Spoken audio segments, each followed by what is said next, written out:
in Oh, you have a house? water park. Lovely. It's like a little it's kind of a sweet deal. I'm moving out this summer, but I've lived there for the That's past fine. 2 years. Yeah, that's good. So it's been really great. Not your computer dying. Well, I don't know. It's been a good spot. It's like $650 each month for including utilities. Like for what you pay? Yeah. Oh, that's so it's really like good. rent's like 600, Yeah. and then utilities is 50. Did you hold the power button Yeah. down? Like, how did you find it? My church.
They started talking about all this shit. They were like facing or something.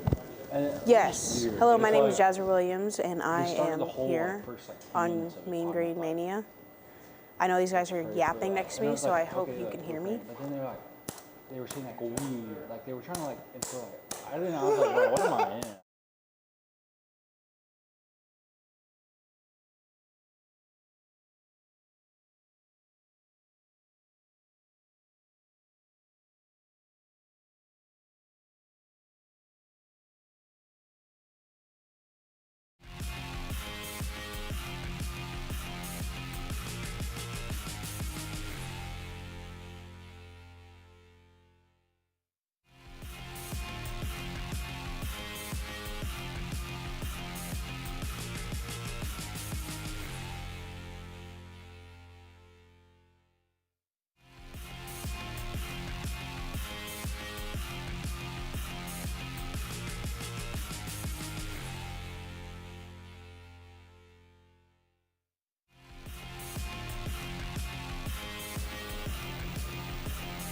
Good morning, Denton. Welcome to Mean Green Mania. I'm Jake Levine, joined by Jazza Williams, Kay Vife, London Stewart. We are going to talk about some college basketball today. Men's hoops going on, and we have got a game to recap that was quite a game. But first, how's everyone doing this fine Saturday morning? It's first day of spring break, and it's just a beautiful 45 degrees and raining outside. We all doing all right? Yeah. Doing good. There's a lot of exciting basketball on today, so I'm good. That's right. Conference tournaments are underway. In fact, the UNT, well, not UNT, but the American Women's Conference Tournament starts today right here in Denton, first round being held in the Super Pit. But we have got a game to recap, first of all. North Texas versus the Charlotte 49ers. They faced off on Thursday night at 8 o'clock on ESPN2, another insanely long game with national TV timeouts. I was there at about 10:45 at night. It's just ridiculous. But it was a good win for North Texas. They were down by 3 in the second half at one point, which I guess is a little surprising because playing the worst team in the conference. But the big story, Atten Wright, 42 points, 10 for 10 at the free throw line, 12 for 17 from the field. Just an incredible game. Guys, let's talk about Atten Wright a little bit. Yeah, we really seen that game. He just took over on senior night, mostly. And do you see UNT start to format their offense around him, similar to what the Golden State Warriors do with Steph Curry? So setting off-ball screens, him popping off. A lot of his threes came off of screens and just catch and shoot. But, you see later in the game, he caught some confidence for real. And he pulling up from like 40 feet away from the three-point line. But 90 feet would be crazy. 90 feet would be crazy. That would be crazy. But, hey, the way he was shooting it, we may never know. But, yeah, he played pretty good, though. He really stepped up for UNT. He had more points than the whole team combined. Yeah. He was really incredible. He really, if we didn't have him Thursday night, we could have some serious questions about what would have happened because we were struggling. Charlotte was hitting their threes. They weren't having that bad of a game. Now, you can argue as to say, we should have definitely been playing better outside of Atten Wright, but he was just incredible. I believe it was the most points in a game for any American Conference player. He was just incredible. 12 for 17 from the field, 66% from three. That's incredible. That's ridiculous. That's ridiculous. Check out our top performer, Matthew Stone, final game at the Coliseum. Put that on there, dude. I'll tell you what. I want to say about Matthew Stone, winningest player in North Texas history. He's put his blood, sweat, and tears into this program, and I hope he gets rewarded with a trip to the NCAA tournament this year. But Jazra, what are your thoughts on Atten Wright's 42-point performance? I am extremely happy to see him finally start to perform and go off. And go off he did. 42 points is insane. And not even just the points itself. You have to be having some kind of crazy shooting percentages. As Gabe just mentioned, 66. He was 8 for 12 from the three-point line, which we know him to be a great three-point shooter. But also, he is the #1 player in men's college basketball for free throws as well. He was 10 for 10, 100% from the free throw line, which for me, it's like you could get to the paint, but also he's shooting threes very well. He's so versatile inside and outside. So I'm very, very happy to see him perform this way. Also, with it being towards the end of the season, going into the American Conference, that could be some great momentum for us going forward. But what I do say is I hope that it wasn't a senior showcase. I hope it wasn't just for, the night of senior night. A lot of seniors like to take over and just do their big one on senior night. And then after that, I hope he carries that into the American Conference. And kind of talking about that, we were kind of looking at that, can he keep this up? We're not going to say he has 42-point game every single night going into the conference tournament. I really think he can have the same type of impact. In the past 7 games, he's had 6 games in double digits. He's been doing great as of late. He had one game, I believe, in our loss to UAB where he only had 9 points. But other than that, he's been doing fantastic, and I really think he can be key for us in the conference tournament. Something that's big for UNT to keep up, they have to keep their foot on the gas. You see in this Charlotte game that was fairly close, UNT got complacent a little bit. You see they started to try to isolate, which is something that's not truly fond of what the UNT team does. So not stepping outside of that, but keeping your foot on the gas. They got really complacent in that game, and Charlotte could have won that game right there, especially besides the performance of Atten Wright. UNT pretty much struggled in a sense of complacency, thinking, okay, this is the lowest ranked team. Let's just, the senior night as well. But they cannot do what they did against Charlotte in the tournament because they'll lose to a team like Wichita State. Yes, absolutely they will. They will lose to a team like Wichita State. We will get to that. We will get to that. Buddy, we've got some conversation ready for that in C block, I believe. But I know that we just talked about these seniors, and I know that Ross Hodge, especially after this game against Charlotte, wanted to really touch on the seniors a lot because there's 7 seniors on this basketball team. That's a lot. Whether they transferred here or not, or they've been here for a couple of years, I mean, they've been huge for this team, and they're going to keep riding them through the conference tournament. I believe we've got a clip, though, of Ross Hodge saying something about the seniors and, what their impact has been. Let's go ahead and roll that. As winners. You mentioned, some of the seniors, 7 were honored. Some of them have been here for a while, some just this year. But what have they meant to the success to North Texas basketball the last few years? Yeah, I mean, you start with like a guy like, Matthew Stone. It's been here 4 years. Genuinely one of the best teammates that I've ever been associated with as a player or as a coach in all of my experience. Genuinely only wants to win, has such a servant heart, loves his teammates, and ultimately that's how you end up being part of more wins than any player in the history of the program. You look at the individual improvement of a guy like Mulai, who, again, I'm biased, but I think he's easily the most improved player in our conference and really one of the most improved players in the country. And you guys have heard me talk over and over about his character.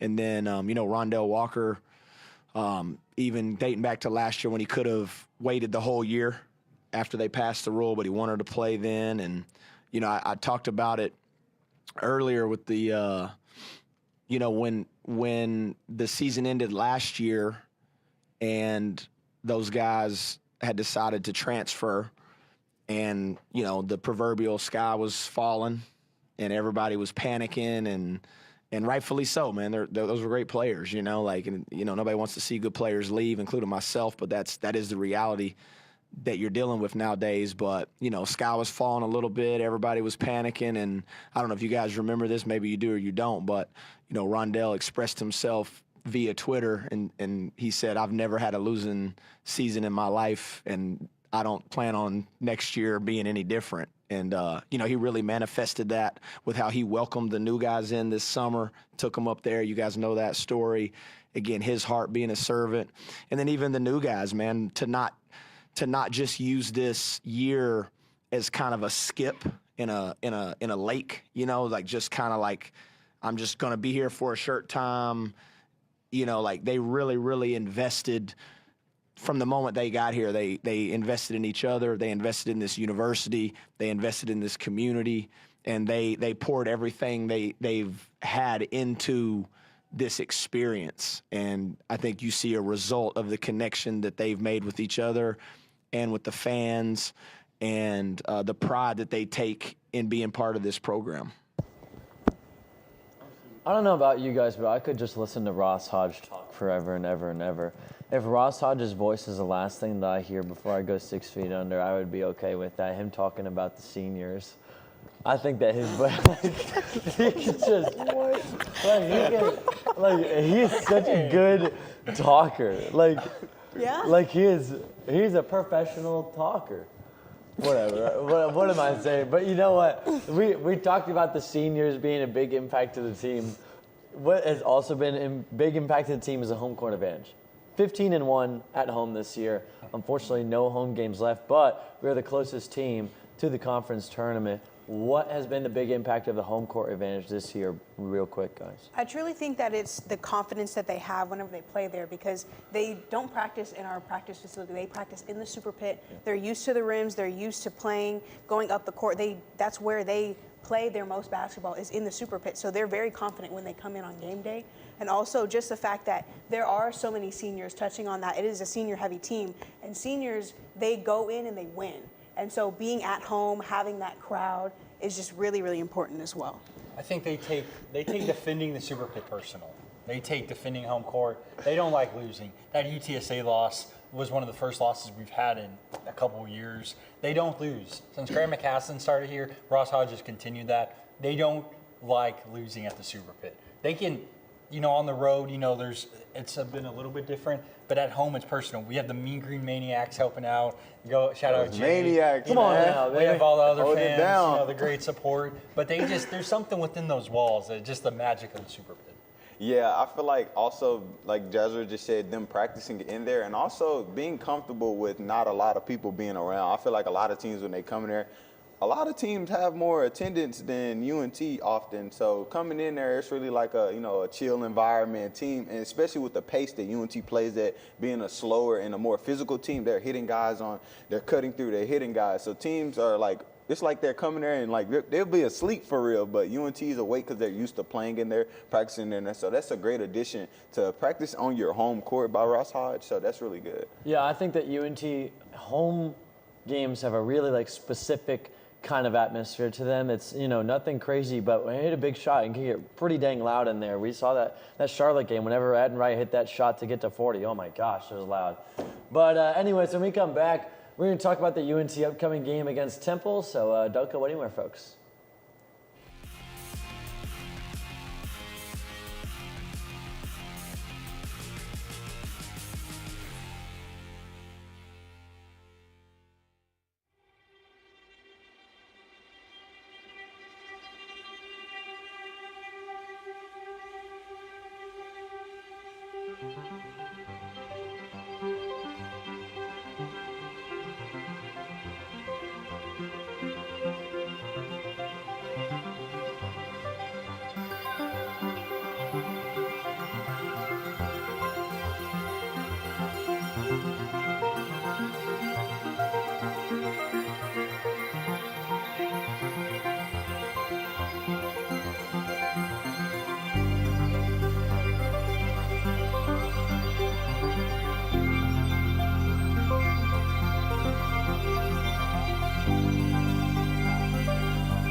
Welcome back to Mean Green Mania. I'm Jake Levine, joined by Jazzy Williams, Gabe Ife, London Stewart. We're going to talk about the UNT game coming up against the Temple Owls. This is a Temple team that North Texas struggled a little bit with last time we played them at the Super Pit. I believe we were down as much as 11 in that game early on. We did end up taking care of business at the Pit, as usual. But this is an interesting game because the game doesn't really mean a whole lot. It's either UNT is the 2 seed or the 3 seed, but as we're going to talk about this in the conference tournament segment, could be kind of a big difference actually in who you play. But let's talk about this. What's the path to victory? How are we going to stop Jamal Mashburn? All that kind of stuff. I think that the path to victory is definitely going to be containing Jamal Mashburn for sure. But one thing that the UNT has to make sure that they're aware of, which I'm sure they are, is that if they contain Jamal Mashburn, they have 3 other scorers that are averaging over 10 points a game. So they can't sleep on those players that are out there because they can score too. So containing and shutting down Jamal Mashburn can't be the only focus, but offensively they need to contain them as a whole. I don't know if Jamal Mashburn's playing.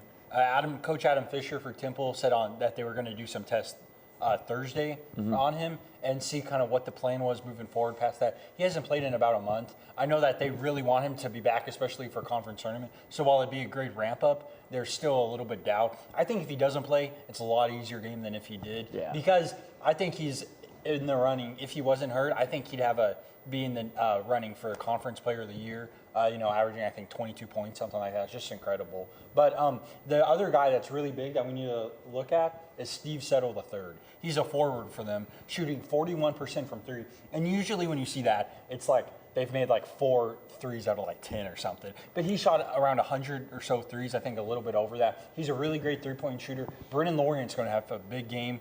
And he's going to need to really be able to stop him because I think that's going to be that matchup that really kind of plays a big role in this game. He averages, I want to say, around 12 points a game, which isn't a ton, but he's very efficient from 3. He's a great scorer. And so if Jamal Mashburn's not playing, he's really going to be key for them. Yeah, take a look at him there. He is a really prolific scorer. And I think that Temple is kind of a team that I don't think anyone really looks forward to playing in the conference tournament. Last year, we weren't really paying any attention to Temple. They were the 10 seed in the conference tournament, and they suddenly went all the way to the championship game and gave UAB a pretty good fight in that game. And they were really like 10 points away from being the American Conference champions last year and going to the NCAA tournament. So they kind of get hot at the right time. They were hot earlier this season, but London, let's talk about this game that we have going on tomorrow afternoon.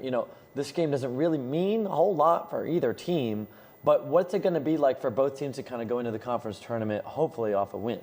Yeah, really, UNT has to watch out for another guy, Zion Stanford. In the last 2 games, he's had over 20 points versus USF and Tulsa also. So he has done a great job with stepping up, taking the load off, taking the initiative role as a scorer since Jamal Mashburn has been injured. But so really coming into this game, UNT cannot play against Temple the way they played against Charlotte. And especially being on the road, UNT has previous struggles on the road versus teams, and Temple is a team that really bases their offense around isolation. They have a lot of really good scorers, so that's really their downfall as well. How are they going to mesh these good scorers together, similar to like a Team USA kind of thing, where you have all these superstars? How do they play together as a team? So really, UNT has to come through. They can't just slack off on this game, though. But it'll be a good job for them to carry this momentum into the tournament, and Temple to really just get their flow of their team getting back up going and learning to play together, because during the tournament, it's going to be big for them to play as a team. I agree with you. I agree. Jake was talking earlier about Coach Adam Fisher. I think he's done a tremendous job already. He has. Temple, yes. I believe it was his first year last year, but to go into that conference tournament and beat a team like FAU, who's really good last year, and just kind of consistently show that he's starting to be able to win games when it counts, I think that's going to be a lot for this program that for a little while in the past 5-10 years or so has really been dormant since they were a power back in the day under Coach John Chaney, I believe. And so they're really starting to get back. If they can, like we were talking about, if they can get Jamal Mashburn Jr. back, they're going to be a problem. And we'll kind of, we're going to talk about dark horses in the next segment. Can provide a little hint that if he's back, they could be one of mine. I agree. I think that they could kind of pull off a thing of what they did last year. I think Temple is in that realm of teams that no one wants to play who is under 500 in conference play. Mm-hmm. It's Temple, it's Wichita State, it's UTSA. Right now, UNT is looking like they're going to play the winner of Wichita State UTSA. Don't love that at all, and wouldn't want to play Temple either. So this Temple game tomorrow, I feel like could give us a pretty good look as to what UNT can be made of come next week in the conference tournament. Because I'll tell you what, I'm a little worried. I'm a little worried because last year, you know, we took care of business against Tulane, then we got to FAU in the quarterfinals, just couldn't get it done against a good FAU team. And I have a hard time believing that this team is going to win the big game and like really pull off the good win that we can win in the regular season in the conference tournament. Am I going crazy here, or is that a feeling that everyone else feels about this team? No, I think that's something that we've kind of been daunting over. It's something that we've been kind of implying towards throughout this show and towards the end of the season, is that there's a lot of contingencies, I want to say, as far as UNT being successful when it comes to the American Conference Tournament. And this is one of those things. UNT has to be at their best basketball, and it's not, everybody says that generally speaking when you play every single game, but this tournament has to be a make or break for UNT. They have to be, everything has to be on it. Atten Wright has to show up. Defense has to travel. They have to get points off of turnovers. They have to take advantage of every single possession in that game. We haven't proven it this year. You're not crazy for saying that. Other than the UAB win, which was a great win, we didn't beat Memphis on the road. Yep. We weren't able to beat UAB about a month ago now on the road. So we really haven't proven to have that big-time win. We lost to McNeese, who's looking like a tournament team. High Point's looking like a tournament team. We weren't able to take care of them on the road. I'm not saying we haven't had a great season. We've beaten almost every team that we should have beat this year. We have some good wins, but we haven't proven that in the big game we've been able to get it done yet. So I don't think it's fair, or I think it is fair to question whether or not we can get the job done in the conference tournament against a team like Memphis, against a team like UAB. We took care of UAB at home, but we also lost to them more recently. So I think that's a fair question to bring up. And, you know, guys, we always talk about this team.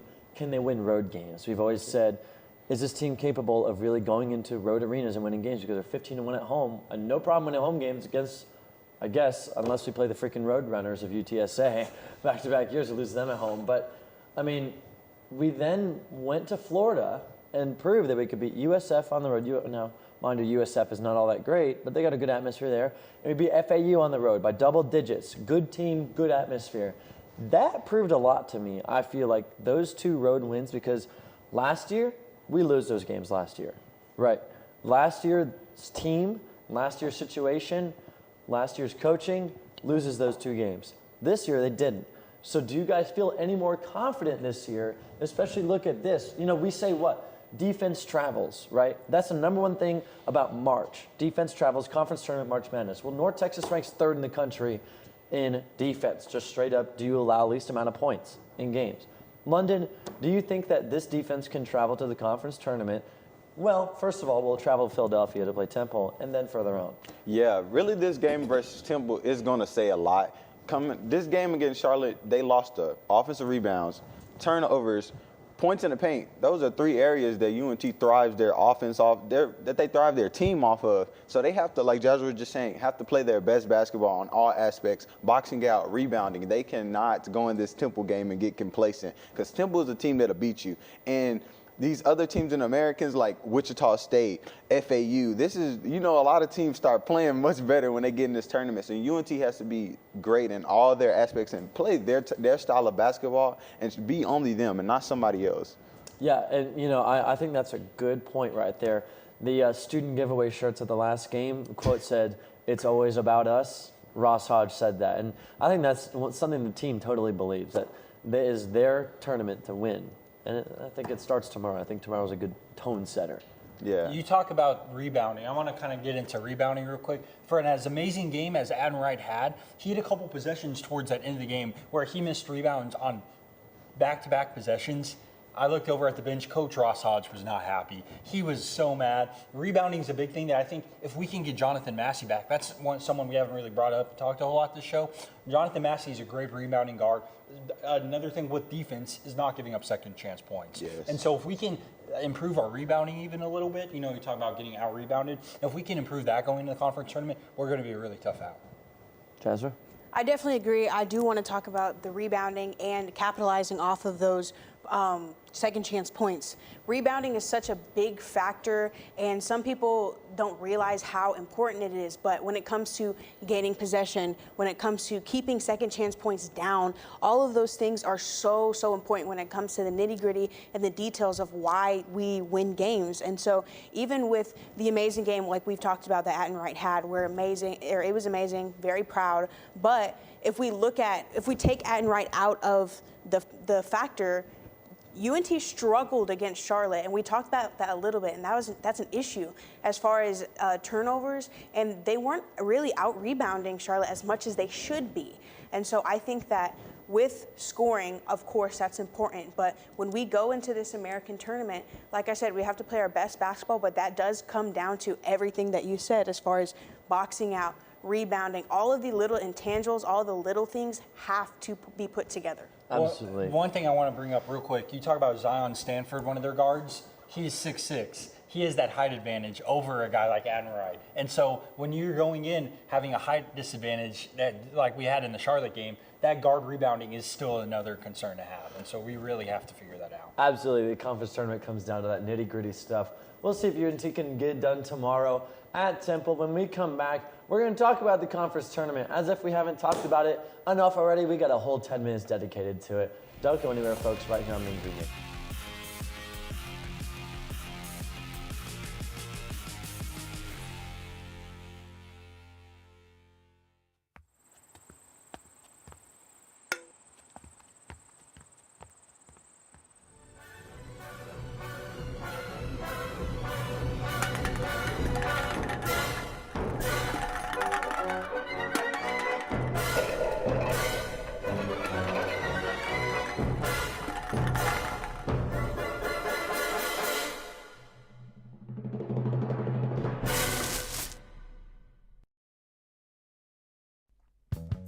Are you looking for a fun club with travel opportunities? Dive into the UNT Swim Club.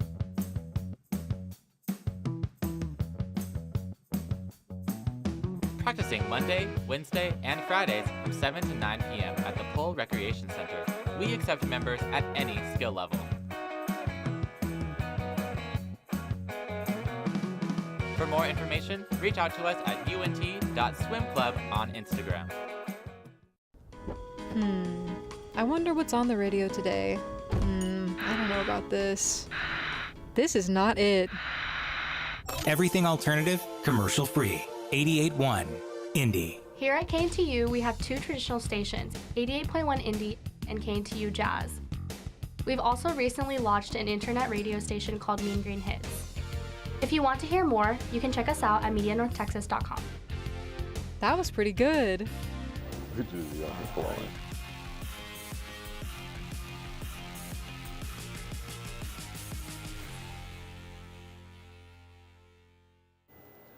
Welcome back to Denton, Texas, and Mean Green Mania. I'm Jake Levine, joined by Jasmine Williams, Gabe Ife, London Stewart. We're going to talk about the conference tournament that's coming up, and as if we haven't talked about it enough already, but it's hard not to. I mean, it technically starts today with the women's tournament here in Denton, and that's just so exciting. It's the best week of the year for me here because we get to go to all the games in Fort Worth, and I couldn't be more excited to go do that and watch these teams play. But let's talk about the conference tournament. First, real quick, I want to just go straight across. Who is winning the men's conference tournament? Whoa. I'm not starting down there. I'm not starting down there with all that. I'm not starting down there with all that. You know where I'm starting? Right here. I'm starting with me. The North Texas Mean Green will win the American Conference Tournament. Okay? Here's why. Defense travels. Number 1 defense in the country. Number 3 defense in the nation. That will travel to Fort Worth down 30-minute drive. Okay? Next up, Attenwright's a shooter. Attenwright can know how to play in big games, and he will. And that's why North Texas will go win the conference tournament. Just take a look. Take a look at that. He ranks number 1 in college basketball in free throw percentage. You know how big that could come up in the conference tournament, especially when we have the most fans there? That could be huge. So that's my rant. UNT's winning the conference tournament. Chazza, who's going to win the conference tournament? I don't think Memphis is a valid answer. That's not a ball knowledge answer. What? Okay, good. I was going to say UNT. I was going to say UNT just for the fact of it is a short drive. It's only 30 minutes down the road, but also just keeping in mind that we do have, unfortunately Massey is out, but we do have support. We really, really do. And we have all the pieces to the puzzle. We just need to put it together. And that's what's been so frustrating is that throughout the season, it's like game by game by game is like, okay, well, this was great, but this was off this game. But it was great last game, but it was off this game. And so I feel like if we truly put everything together, I think that we are a very scary team coming into the American Conference, and I think that we could beat Memphis. People don't want to play us. No, they don't. Whether it's in the conference tournament or in the NCAA tournament, people don't want to play us. That's no, for they sure. don't. And our fans are maniacs. Yes, we'll all be there. We're standing the whole game and everything. Yes, it's going to be good. Gabe, who's winning the conference tournament? When Penny Hardaway is holding up the American Conference champion, Jake's going to be looking a little sad. I just know it. Listen, I love UNT. Penny Hardaway and the Memphis Tigers are winning. You look at PJ Haggerty, he's going crazy. I watched the UAB game last week against a team that we couldn't beat last month. Colby Rogers, not even like their best, like a top 3 player for them, averaging around 10 a game, which that says something when you have a player averaging 10 a game, double digits, and they're not even like your top named player. He put up 21 points. He was going crazy. He looked like an NBA prospect, honestly, with his offense. Like Trey Johnson kind of guy? Like a Kevin Trey Durant? Johnson's incredible. Like That's a whole nother topic. Jake's trying to Let's get me off move on. topic here. No Texas. Memphis is No incredible. Texas I glazing think here. Memphis comes in, wins the first 2 pretty easily. We were talking last week, Jake was saying something about Memphis, maybe not playing the final as hard. They want to win this. They feel disrespected. They don't even feel like they should be in the American Athletic. So they're going to come in and prove a point. And sadly, I just think when they're on their A game, if they let other teams not like control the pace of the game, we can't stop them. Nobody can. UAB can't stop them. If they're playing that fast style basketball, they're winning the conference tournament. Jake, you look like you were ready for this point, man. Where's the camera? Where's the camera? Wichita State Shockers are ready to shock the world. I have Memphis as my 2 spot. I really see with them being the 16th ranked team in the country, a guy like Dame Danger. Memphis is a great team that runs and dunks the ball and shoots threes, but really they don't have anything to gain really from this tournament. Holding up an American championship, they're in March Madness already. But a team like Wichita State, who nobody wants to play, the UNT Mean Green don't want to play because they almost lost to them at home. And Wichita State beat Memphis early on this year, and they lost to UAB by 8. They're a team that really they don't have anything to lose. Like they're dogs, a team full of dogs. So that's why I think because they play tougher than everybody else. They're more physical than everybody else. They don't care. They're just wild. Bijan Cortez, shout out Kingfisher, Oklahoma, where my roommate Matthew Stone grew up. They were teammates. Bijan Cortez is a dog. I agree with London about that. I think Memphis is going to win this, but if someone's going to make a run, I can see what you Okay, wait. So this can bring us to this point, potential dark horses. I think Wichita State is a textbook potential dark horse. Yes. I think that it's right up there with Wichita State, UTSA, Temple are my dark horses. UTSA is not a.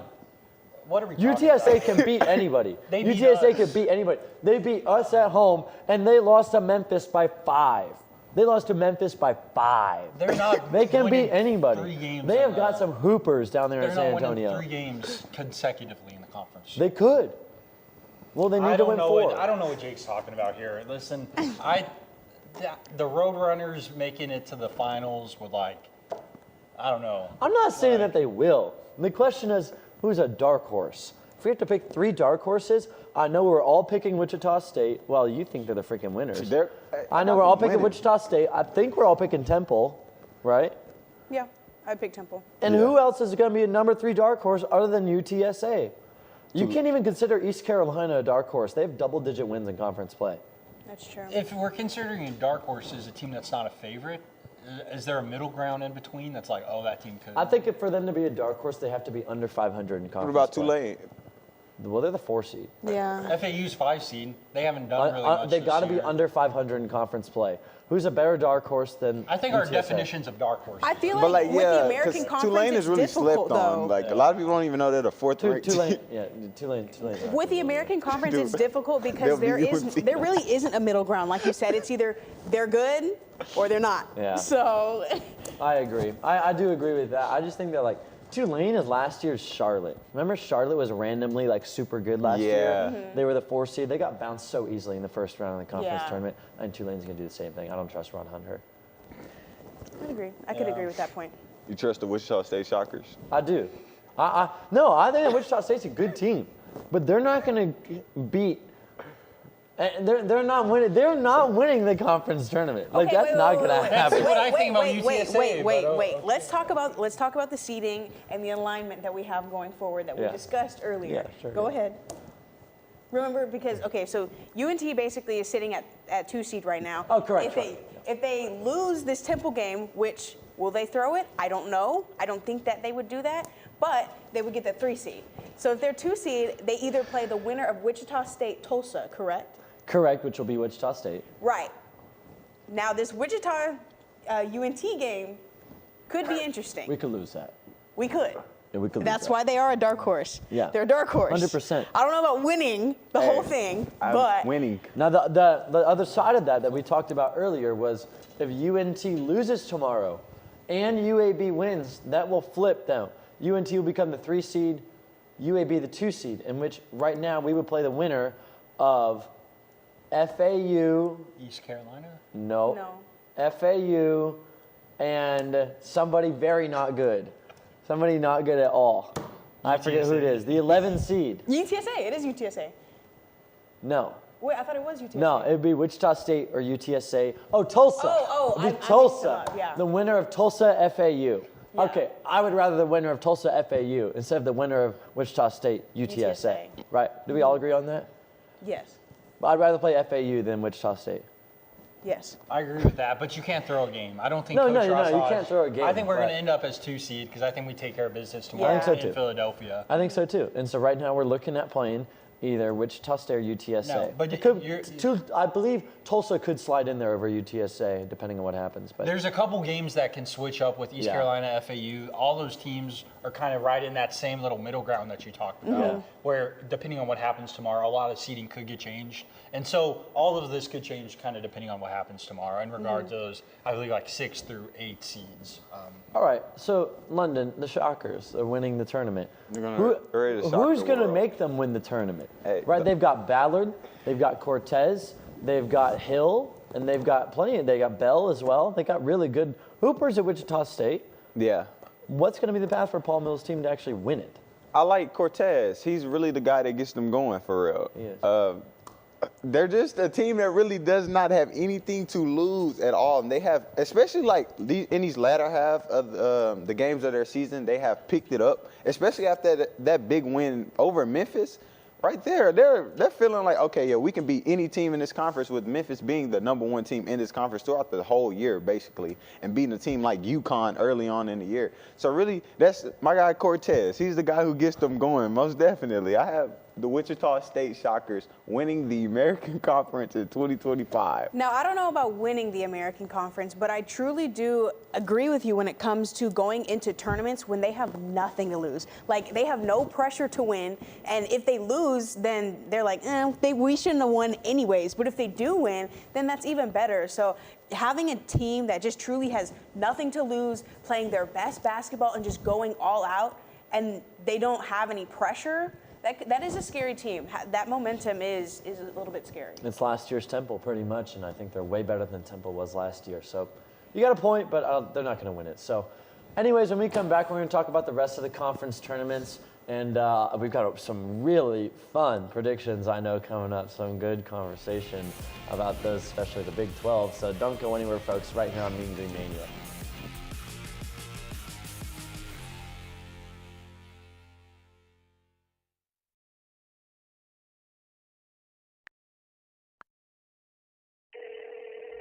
Hey Alex, this guy on the internet says he wants to give me money. That sounds suspicious. What do you mean? Typically, strangers who promise you money on the internet have their own best interest in mind. They often use bounce checks, which will disappear shortly after depositing, but not before they've asked for some money in return. So he doesn't really want to spoil me? No. Well, then what should I do? The best way to handle it is to block and report the suspicious message, or even consult local law enforcement if you've already fallen victim. So I guess we aren't going to Key West for spring break. No. Are you tired of seeing the same old city? You want to learn something and go overseas? Then study abroad with one of many UNT Study Abroad programs. You can find a Study Abroad office right here at Markey Hall, room 145. My study abroad program left on me a great impression. We have a lot of different programs and it varies. We have faculty-led, affiliate, and exchange programs. When you're ready to leave for your study abroad program from UNT, you're gonna go through pre-departure orientation and modules so that you are prepared. The power to turn the world into your classroom is right here at UNT with our study abroad programs. Take flight and take in charge of your education.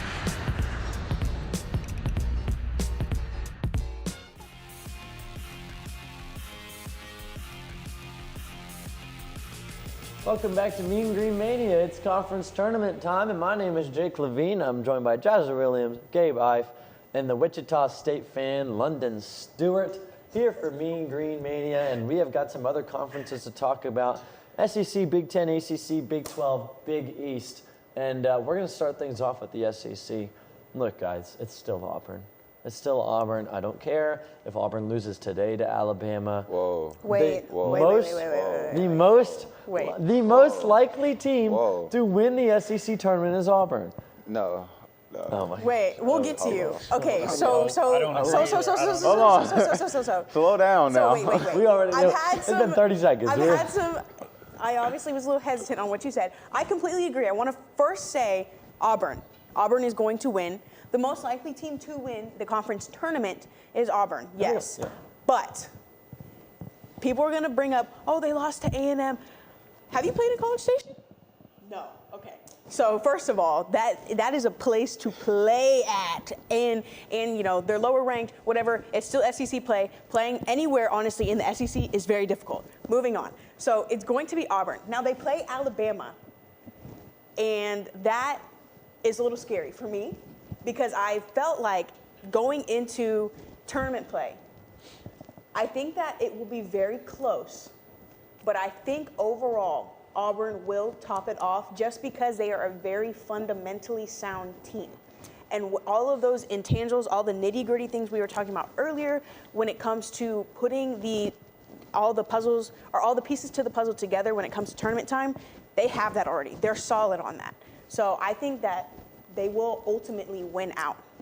But I wouldn't just say that we're going to count other teams out because this is SEC. I want to throw something in here. My number one dark horse, Florida. My number two dark horse, Vanderbilt. Okay. That's a ball knower. I don't know about Florida being a dark horse. Florida is. I just feel like no one's talking about Florida. We're taking a little bit of shine from my pick away. Okay, sorry. I don't have a dark horse this time. I'm going with the Gators. Gators. We talked about Gators. A&M, beating them in College Station. Florida just beat them, admittedly at home, by 19. You talk about Alabama. I believe it was on the road. They just beat them on the road by 5. They're a great team. Watch out for Walter Clayton Jr. He's averaging, I believe, 17 a game. He's a stud. They've been playing great at the best time. They're a great team. They slipped up to Georgia. Georgia's now looking like a tournament team because of that. But they're a great team. Don't even get me started on SEC tournament team. Oklahoma's not. The Florida Gators can turn it on. They've shown they're hot right now. I think they can beat Auburn. You just saw Auburn, lose to a team that Florida just beat. So give me Florida. Yeah, I'm going with my guy Gabe here with the Gators, man.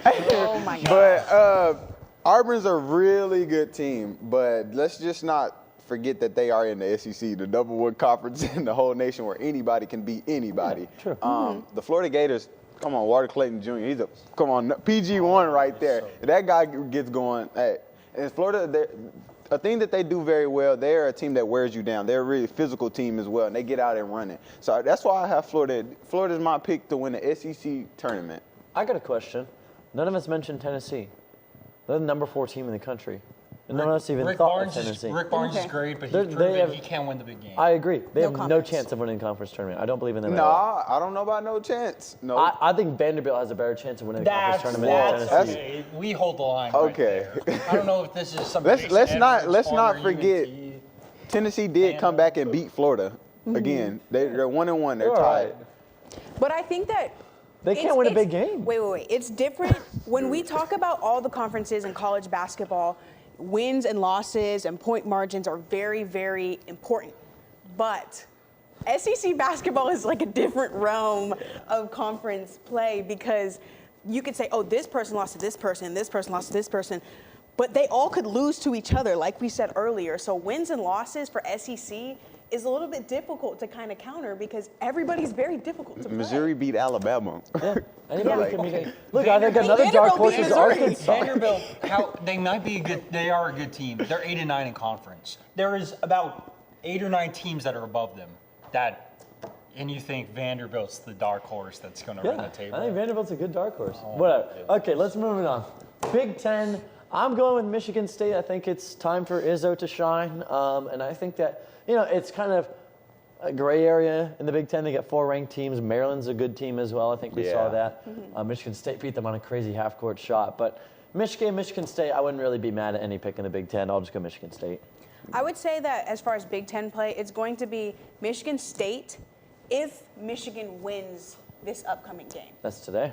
Yes. Yeah. So if Michigan State wins, then it'll be Michigan. Vice versa. Whoever wins, it'll be the other winner because I believe Michigan State they already have a win over Michigan. Yep. So if Michigan wins this game today, Michigan State will win tournament. But Michigan State won't beat them 3 times in one season. Yeah. Correct. I agree with That's that. what I'm saying. So if Michigan wins today, then Michigan State will win in tournament. They won't win. Michigan State will not win 3 times. Sorry, that was a little bit complicated. No, I But get basically, who loses It's hard to today beat a will team win. 3 times. Yes. Right. Who loses today will win the tournament. All right. Give me Michigan State. I think Tom Izzo, they have faltered. They lost to Illinois and Maryland recently, both close games, but they did lose a couple. I think they bounced back. I think Tom Izzo, of course, his mantra is getting his team to play best at the most important time of the season. He's shown that in March Madness time and time again. And I think he starts that in the conference tournament this year. And so I think I had picked Michigan a couple weeks ago. I changed that to Michigan State now. I think Michigan State takes it. That's a toss-up. Yeah, I'm set on Michigan State as well. Tom Izzo has done a great job at rebuilding this Michigan State program, and he also brings that old school toughness into this conference tournament. So I have Michigan State winning the tournament. Okay, yeah, I think that the Big Ten is not really a big issue, whoever you pick. And I think the ACC, I'm set on Duke. Duke has never wavered for me. I think they're so impressive. Cooper Flag is insane. I don't see any reason why they can't roll through the ACC. I feel like they could slip up, though, in this game versus NC coming up. They are playing at Chapel Hill as well.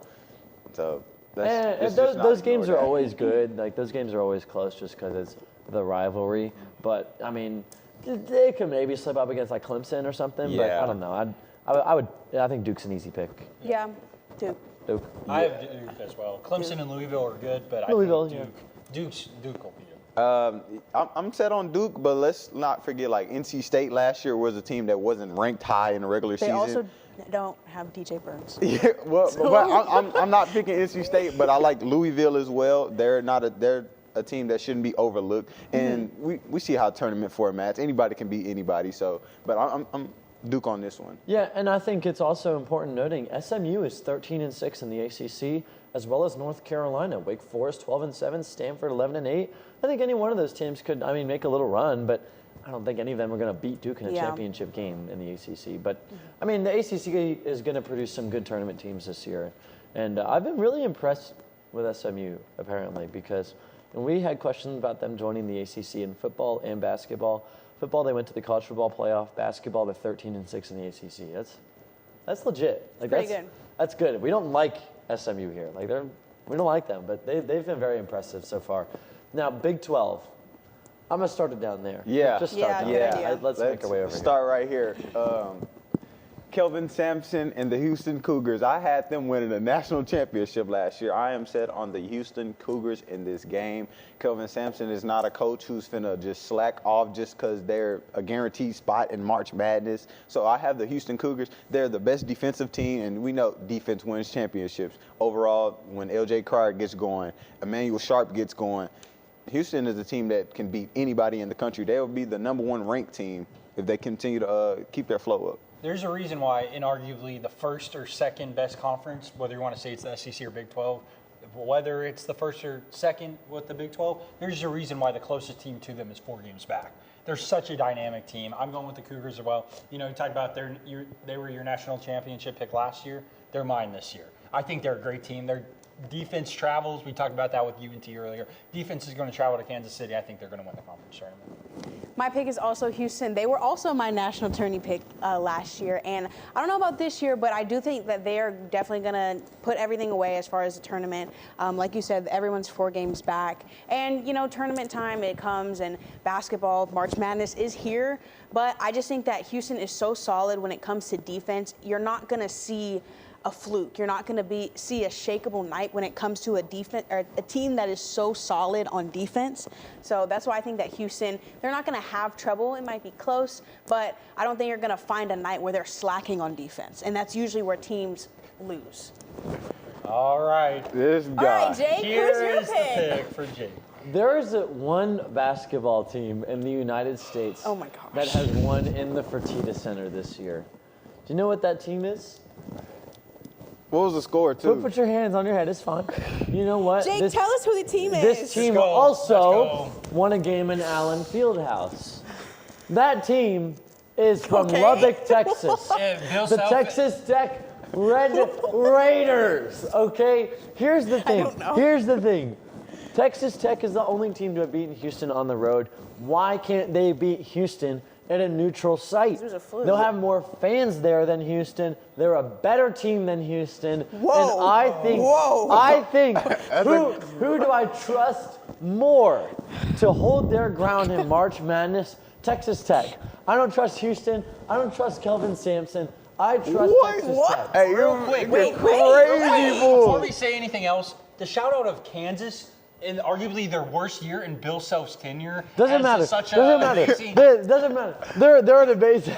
Oh my! Yeah. See, They're Jake's great. laughing because he knows that wasn't even serious. He was just saying that to say that. They are a Okay, great now team. We can get back to at Houston home. now. We can get back. At What's the home, next conference? Kansas doesn't lose at home. Texas Tech beat Kansas on the road and Houston on the road. Those are 2 teams that don't lose on the road. Imagine what they can do in a neutral site with coach as good as Grant McCaslin.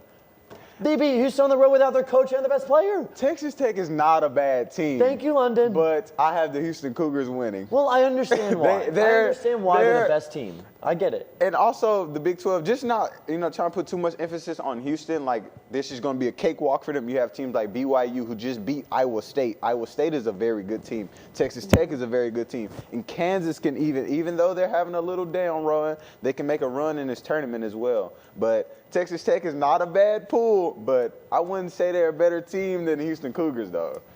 Better team is crazy. Better team. Better That's team insane. came out of your mouth. Sure did. Folks, when we come back, we're going to talk about some of the best games in college basketball going on, the final regular season game for all the teams. Don't go anywhere right here on Mean Green Mania. Give me the Red Raiders, baby. Come on. Oh, remember this, too. Yeah, that's fine. That's fine. That's fine. We didn't even get to the Big East. It's fine. I know. About the Big East. Nobody really. All right. I need to see what games we're doing. Look up here. 1, 2, 3. Mom, Dad, I got it.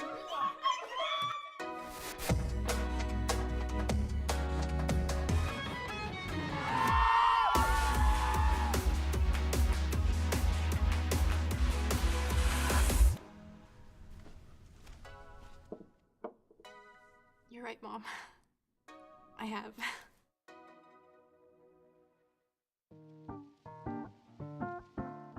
Hey UNT students! Looking for creativity and inspiration? The UNT Union Gallery invites you to experience artwork at the art exhibit from your own talented Eagle artists. This free exhibit features a rotating selection of incredible artworks from talented Mean Green artists. Don't miss your chance to experience creativity up close. Stop by anytime during union hours. Want to hear more from the artist yourself? Join us at the Ask and Eat reception, where you can dive deeper into the creative process and enjoy a good conversation over a bite to eat. Don't miss the latest exhibit at the UNT Union. Immerse yourself in the art and be sure to explore the many other exciting exhibits rotating in throughout the semester.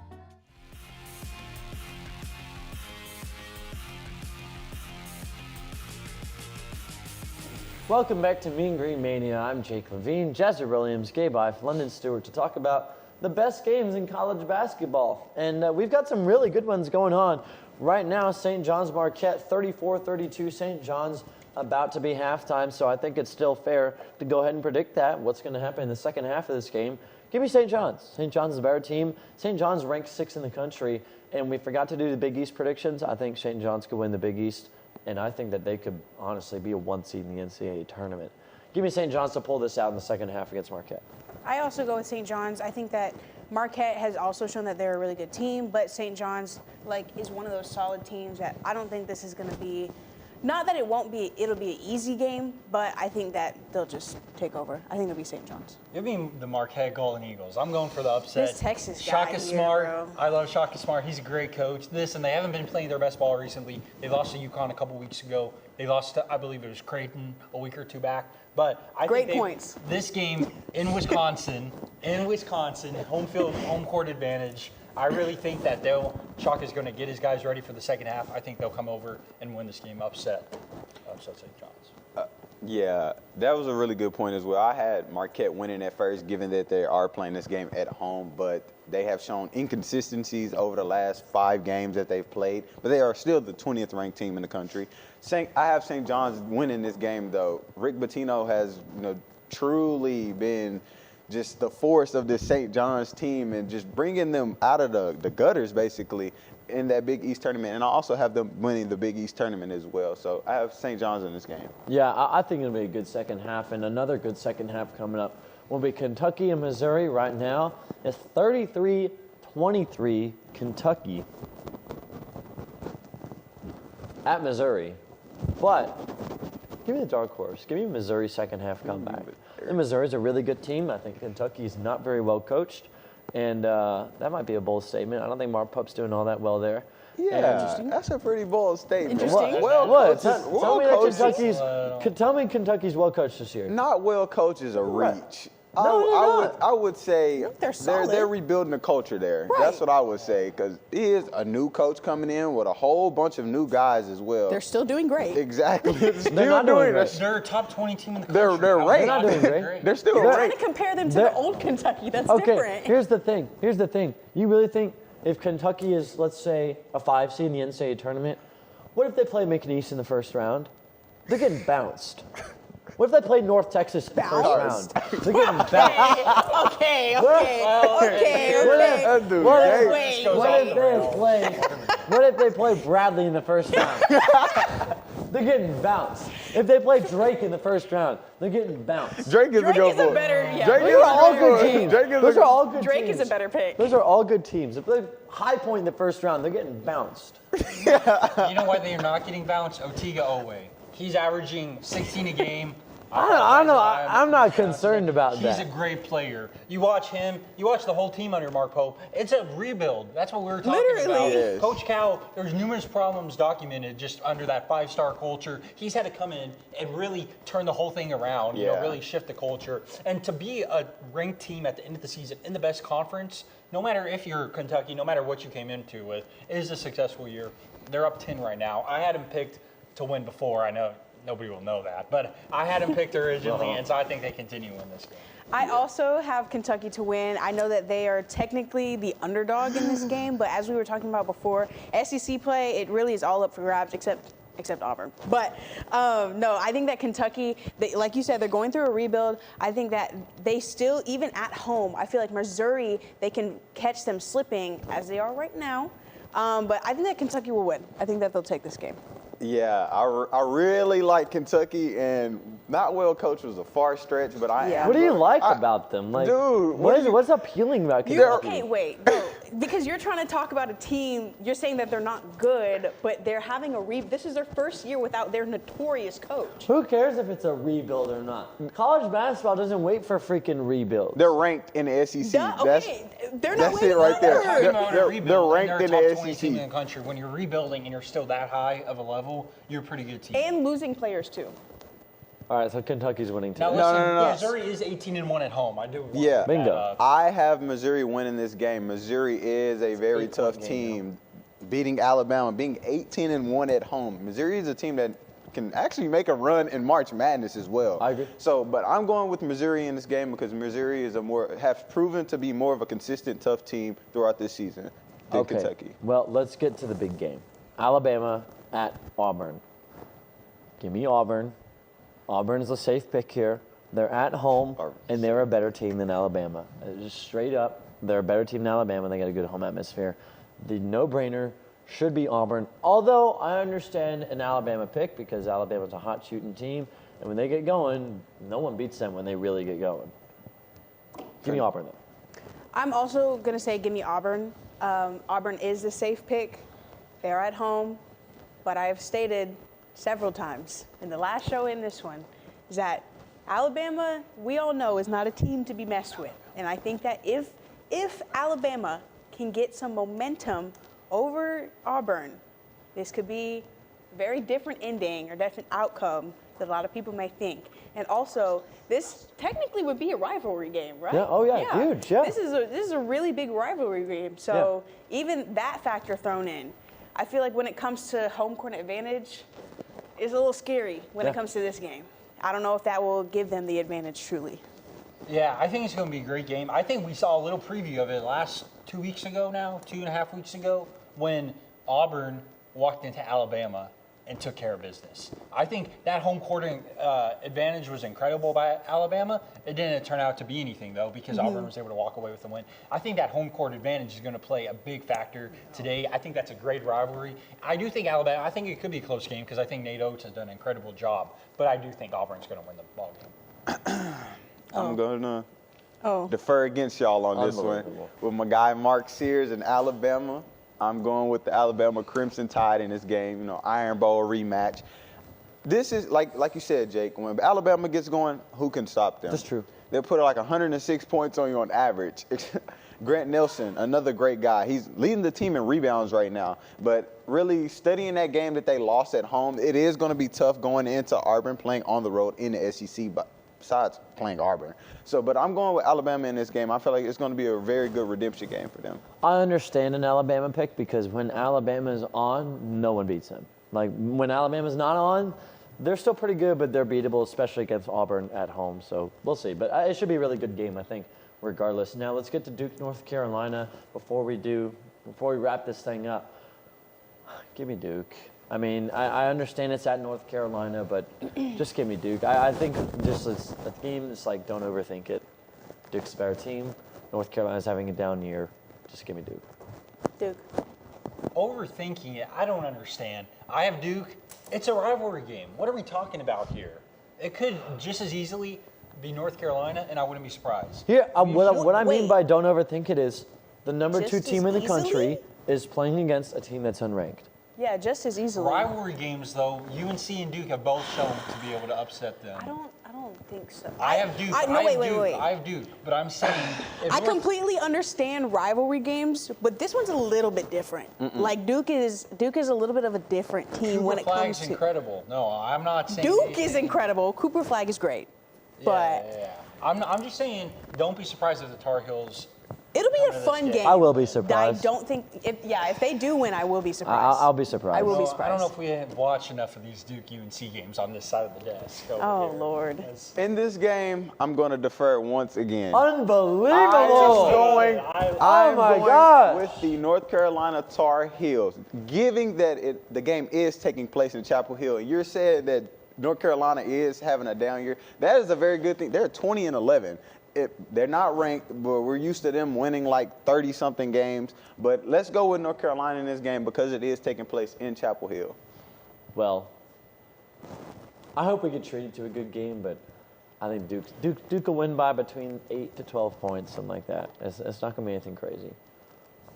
We'll see. I don't know. agree. All right, let's wrap this up. Last game, North Texas at Temple. Now, North Texas, I believe, should be favored in this game by maybe 5 points or so. Tough on the road. Temple's a good home team. Give me North Texas by a score of 68-55. I think we handle them well. I think that's if Mashburn doesn't play and we play our normal rotation. I think there's a chance that we don't play our normal rotation because of. Put Stone in the game. Yeah, I think you got to mix some things up tomorrow Start 'em. because tomorrow's game doesn't mean a whole lot. But I think if you look at the two teams on the surface, give me Mean Green 68-55. I'm going to go UNT.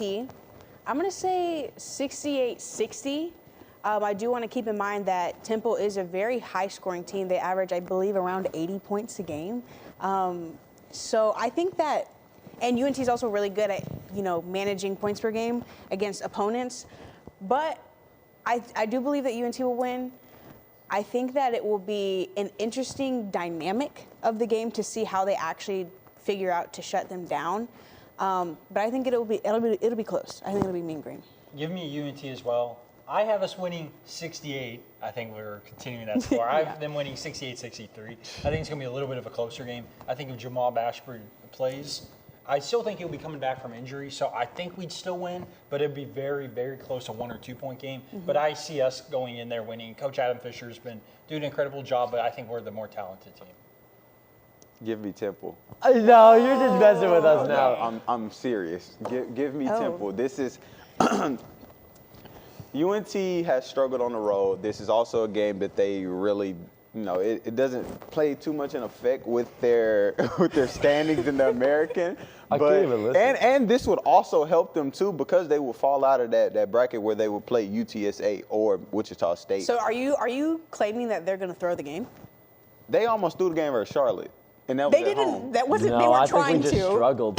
They were trying to. They have struggled, to be fair. Charlotte just shot the Because they ball well. they were complacent. They were complacent in that game. I will say UNT men's basketball does have a really bad habit of playing down to their opponents. That's true. And Temple, yet another team like Wichita State that has nothing to lose, and they also have a bunch of guys who can score one-on-one by themselves. So having that fun aspect, Jazra, you mentioned this earlier, of playing basketball, is just going there freely, just throwing up shots, and they'll mess around beat UNT 68-66. 68-66. Yeah, 68-66. Temple Owls. You mentioned something, Jazzer, that Temple is a very high-scoring team, and that could give us a struggle. You know who's also a really high-scoring team? Memphis. You know how much Memphis scored on North Texas in their home arena? 58 points. Memphis, North Texas in the conference championship game, we win it. Who won that game in Memphis? Memphis by 4. Okay. At a neutral site, not really all that neutral, we win that game. They have to make Memphis play at their pace, though. Whatever it may be. I think North Texas wins that game 6 times out of 10. We'll see. Okay, folks, thank you so much for joining us on Mean Green Mania. London Stewart is insane with his picks, and that's Gabe Ife, and that's Jazzer Williams, and I'm Jake Levine. We will see you sometime, TBD, and have a great weekend, and have a great week watching the American Conference Tournament. Let's go Mean Green.